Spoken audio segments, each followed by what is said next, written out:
It was early August 2012.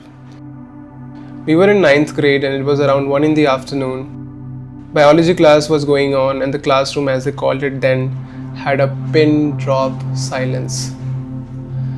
And suddenly a muffled ringtone went off. Everyone sitting on the right turned towards the left, trying to figure out where it had come from. And no, it did not come from the teacher's pocket. It came from a student's bag. And within seconds, the whole class knew what had happened. Someone had bought a mobile phone to the class. And amidst the seriousness of what was being taught, the sudden unexpected arrival of Mashallah from the film Ek Tha Tiger drew a burst of laughter from the class. And of course, the teacher caught him. There it was. Another day, another student was caught bringing a mobile phone to school. Like everyone else, I also laughed. But there was a smirk that followed. I was amused at these kids who seemed to take nothing too seriously. I don't exactly remember, but I must have said something along the lines of, what would become of them? Throughout my entire school life, I was quite a disciplined kid. I cared about what was allowed and what wasn't, what one should do and what one shouldn't.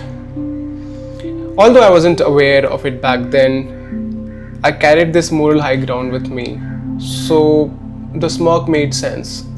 But it's been 14 years now and there must have been 14,000 perspectives I have given thoughts to since then.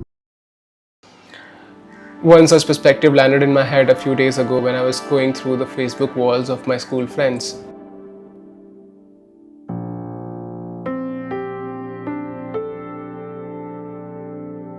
And as much as the photographs made me nostalgic,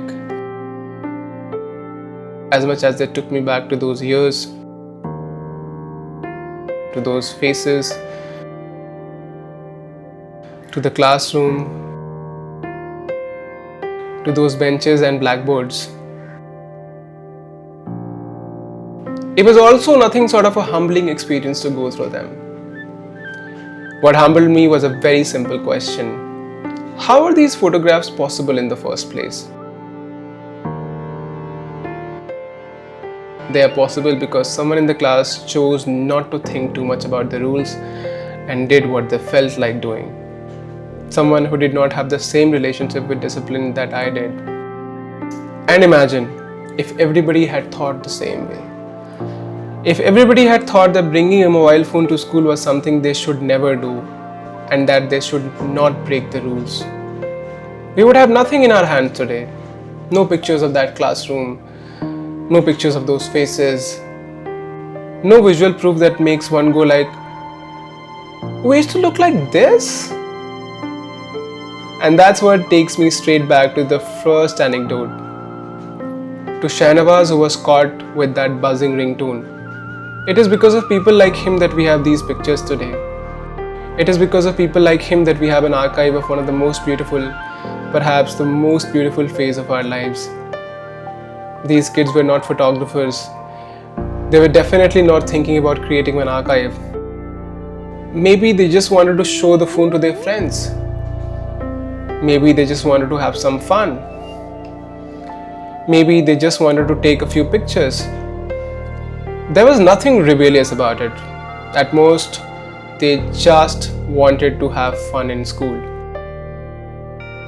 And I bet they definitely did not know that 14 years later somebody would look at these photographs and feel something.